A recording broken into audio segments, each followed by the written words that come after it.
تو یہ جو طلاق دینے کا عمل ہے کتنا تکلیف دہ ہے، یعنی فقط 2 افراد ہی اس سے متاثر نہیں ہو رہے بلکہ 2 خاندان متاثر ہو رہے ہیں، آنے والی نسلیں متاثر ہوں گی، معاشرے کے دیگر افراد بھی ڈائریکٹ انڈائریکٹ اس سے متاثر ہوتے ہیں۔ تو اس سے بچا کیسے جائے؟ اس کے لیے سبحان اللہ عز و جل اللہ تبارک و تعالی نے سورہ نساء میں جہاں مردوں کو یہ حکم ارشاد فرمایا وَعَاشِرُوهُنَّ بِالْمَعْرُوفِ فَإِن كَرِهْتُمُوهُنَّ فَعَسَىٰ أَن تَكْرَهُوا شَيْئًا وَيَجْعَلَ اللَّهُ فِيهِ خَيْرًا كَثِيرًا، یعنی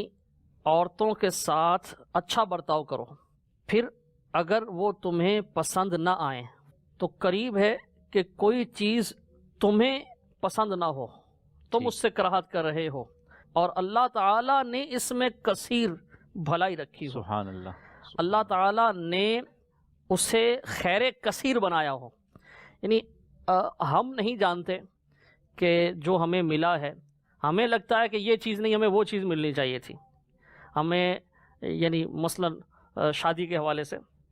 مرد کو لگتا ہے کہ بیوی کے مزاج کے حوالے سے، اس کی حسن کے حوالے سے، اس کی خوبصورتی کے حوالے سے وہ مثلا عورت اسے اچھی نہیں لگتی، اب اسے اچھی نہیں لگ رہی، لیکن اللہ عز و جل ارشاد فرما رہا ہے قریب ہے کہ کوئی چیز تمہیں ناپسند ہو لیکن اللہ تبارک و تعالی نے اس میں خیر کثیر رکھی ہو۔ اب یہ جو اللہ تبارک و تعالی کا مبارک فرمان ہے، ہو سکتا ہے تمہیں کوئی چیز ناپسند ہو اور اللہ تعالیٰ نے اس میں تمہارے لیے خیر کثیر رکھی ہو، تو یہ بہت زبردست اللہ تبارک و تعالیٰ نے یہاں ایک سمجھ لے طریقہ بیان فرما دیا۔ یعنی بیوی مثلا بدخلق ہے، سیرات الجنان جو مفتی اہل سنت مفتی محمد قاسم عطاری مدظل العالی نے تفسیر تحریر فرمائی، مکتبۃ المدینہ نے اسے شائع کیا، اس میں اس آیت کے تحت بیوی کے حوالے سے فرمایا کہ اگر بدخلقی یا صورت اچھی نہ ہونے کی وجہ سے عورت تمہیں پسند نہ ہو تو صبر کرو اور بیوی کو طلاق دینے میں جلدی نہ کرو، کیونکہ ممکن ہے کہ اللہ تعالیٰ اسی بیوی سے تمہیں ایسی اولاد دے جو نیک اور فرما بردار ہو،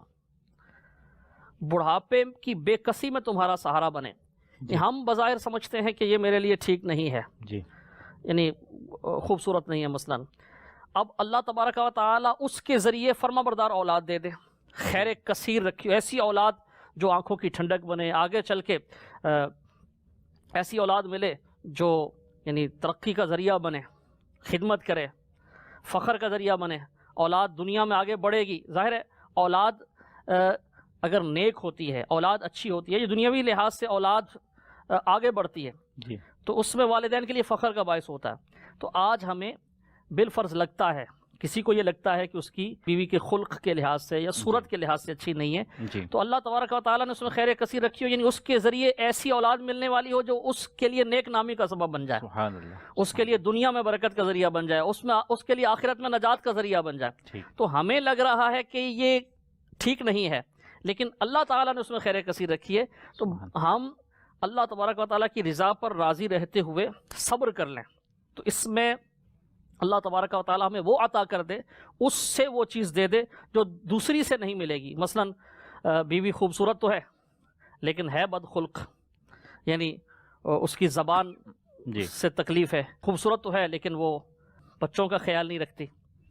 بچوں کی پرورش اچھے انداز سے نہیں کرتی، طبیعت میں اس کی سستی ہے، تو ادھر سے یہ جو تکلیفیں ہیں یہ دائمی ساتھ ہیں، پھر آگے چل کر خدا نخواستہ وہ پاک دامن نہیں ہے، تو یہ تو ایسی تکلیف ہے کہ کوئی برداشت بھی نہیں کر پائے گا اس کو۔ تو اب اگر کوئی ایسا معاملہ ہے یعنی مزاج کہ وہ نہیں پسند آ رہا، تو اللہ تبارک و تعالیٰ نے کتنا پیارا ایک اصول بیان فرما دیا۔ یہ جو طریقہ ہے جو اللہ تبارک و تعالیٰ نے ارشاد فرمایا، یہ طریقہ مفتی صاحب نے لکھا ہے اس کے تحت کہ یہ طریقہ صرف میاں بیوی کے تعلقات میں نہیں بلکہ زندگی کے ہزاروں معاملات میں کام آتا ہے، اور یہ جو ایک یہاں سوچ دی جا رہی ہے اس کو مثبت ذہنی سوچ کہتے ہیں، پازیٹیو ایک سوچ کہتے ہیں۔ جیسے اگر کسی کام میں بظاہر کوئی خرابی نظر آ رہی ہے تو اس کے اچھے پہلوؤں پر غور کر لیا جائے، ہو سکتا ہے کہ اچھے پہلو اس کے زیادہ ہوں، اور اچھے پہلو ایسے ہوں جو دیر پا ہوں، دیر تک رہنے والے ہوں، اور وہ جو خرابی ہے وہ عارضی ہو۔ مثلا بیوی کے حوالے سے بدصورت ہے لیکن اس سے نیک اولاد حاصل ہے، اب اگر بدصورتی کو برداشت کر لے گا تو جو نیک اولاد کی نعمت ہے یہ دائمی ہے، دنیا میں بھی برکت ہوگی، آخرت میں بھی نجات کی صورت بنے گی۔ اگر طلاق دے دے گا تو کیا ہوگا کہ وہ بیوی ایک سبب سے اس کو چھوڑا تو اب جو اس سے حاصل ہونے والی نعمت تھی اس سے بھی محروم ہو گیا، اس سے جو اولاد حاصل ہونی تھی، یا اولاد ہے تو وہ اس سے دور ہو جائے گی، اور ساری زندگی اب وہ آزمائش میں رہے گا۔